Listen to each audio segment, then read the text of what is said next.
In the previous video, I have shown you how to convert a C language program to C++ program using a rectangle class.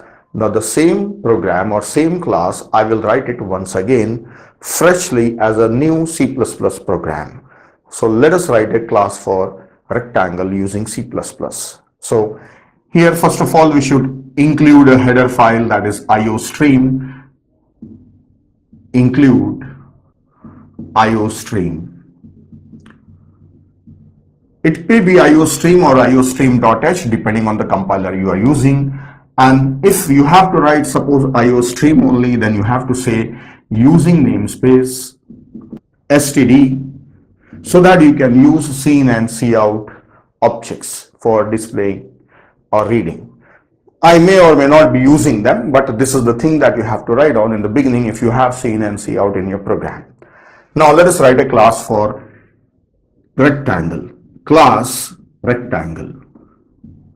Inside the class, first of all, I need data members, so let us declare them as private. So I need two data members, one is length and the second one is breadth. So this is integer breadth. I am taking both of them as integer, so if you want to change the data type, you can change them. Then the next thing I will define member function, so I will write all of them inside public block. So the first thing, we should have a constructor. Constructor will not have any return type, but it may take or may not take parameter. So first I am writing non-argument constructor, which doesn't take any argument. So I should initialize length and breadth to some value. So I will assign both length as well as breadth equal to 1. So this we can call it as a default constructor. So I have written them in a single line because I need more space here. Then next I will write on a parameterized constructor. This will be called as constructor overloading. This takes length and also breadth. This I will be defining it outside using scope resolution operator. So this is just a prototype or a signature of a function or the header of a function. So this is a constructor member function. Now next, upon a rectangle, I may need the functions like calculating area or calculating perimeter. Now next function I should have is area function, which should return a result that is integer type. Then one more, integer perimeter, which returns perimeter of a rectangle. Now these two type of functions are there. Now if you want to have other functions like get set functions, you can write them. So I will show only for length and breadth, you can add them. So only for length I will have one function, that is get length,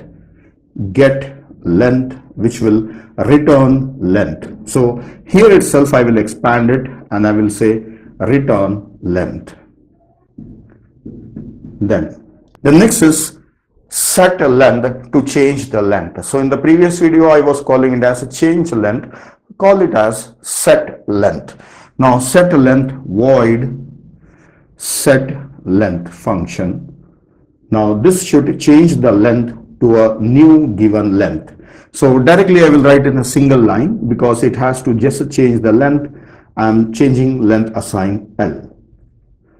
So these are the functions that I need, and I don't have any destructor. I don't have to destroy anything. If you have to destroy anything and if you have any dynamic memory allocation inside the constructor, then you can release that memory inside a destructor. So how destructor is written? It is written just using a class name with a tilde symbol. So it should have a name that is rectangle with a tilde symbol and no arguments at all. So these are the member functions of a rectangle class. These two are constructors. These are overloaded constructor. One is default constructor, other one is parameterized.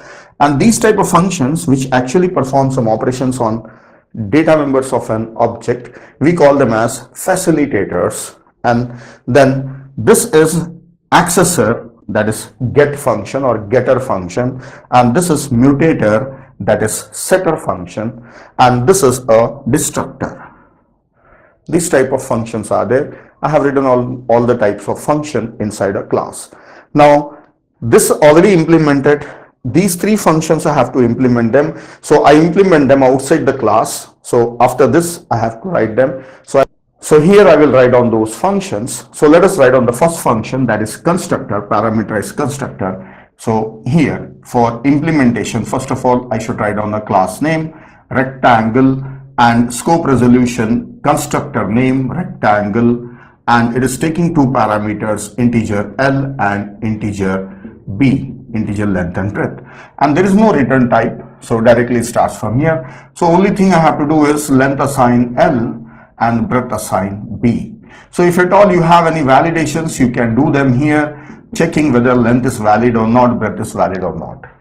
Now the next function is area function. So I will write down implementation of the body of that function. This is the return type, then the class name rectangle and scope resolution. The function name is area. It doesn't take any argument. So it's also a single line function. So just I will say return length into breadth. Now next function is a perimeter function, so I will implement it outside. Int rectangle is a class name, so I have to use a scope resolution because this function is not an independent function. This is a part of a rectangle class. So function name is perimeter. It doesn't take any argument, and it's also a simple formula and a single line function. So just say return 2 into length plus breadth. So that's the end of a function.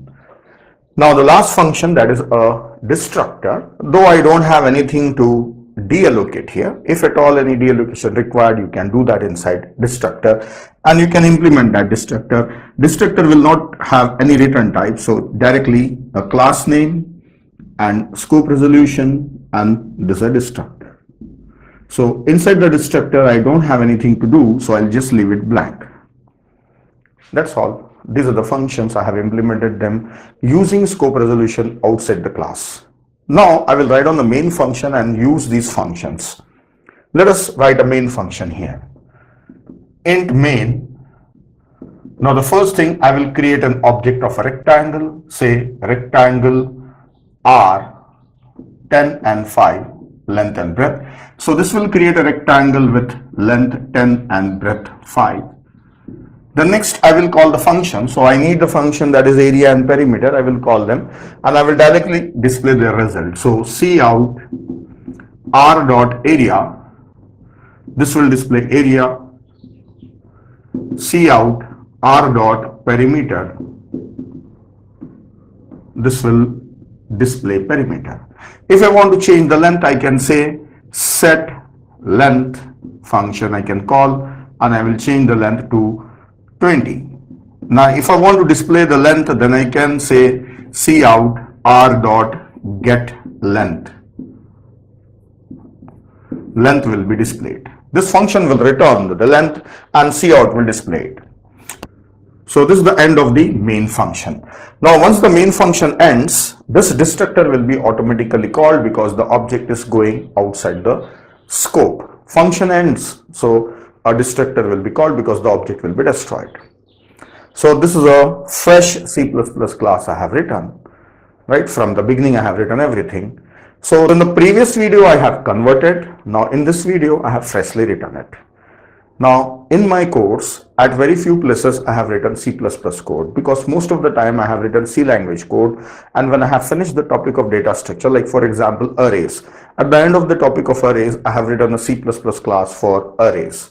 Then linked list, at the end of the topic I have written a class for linked list, that is C++ class for linked list. So I have collected all the operations of a linked list and I have put them in a single class and have defined it as a class. Each and every function I have discussed them separately, just like C language program, because if you see in this example, if I have to discuss area of a rectangle, then I have to discuss only a function, right? That is the function area of a rectangle. This function I have to discuss. I don't have to discuss the entire class. So like this, insertion in a linked list, so I have discussed it separately and have discussed only a function. Then later I have converted into a class. So at the end of the topics you find C++ code. So there sometimes I have converted a C language code to C++ and sometimes I have freshly written a class like this. So now you are familiar with this one, so you can easily follow the rest of the course. So hope you get a lot of benefit from this course. So one more thing I have to show you, that is templates. How to use templates, what are templates? I'll discuss that in the next video.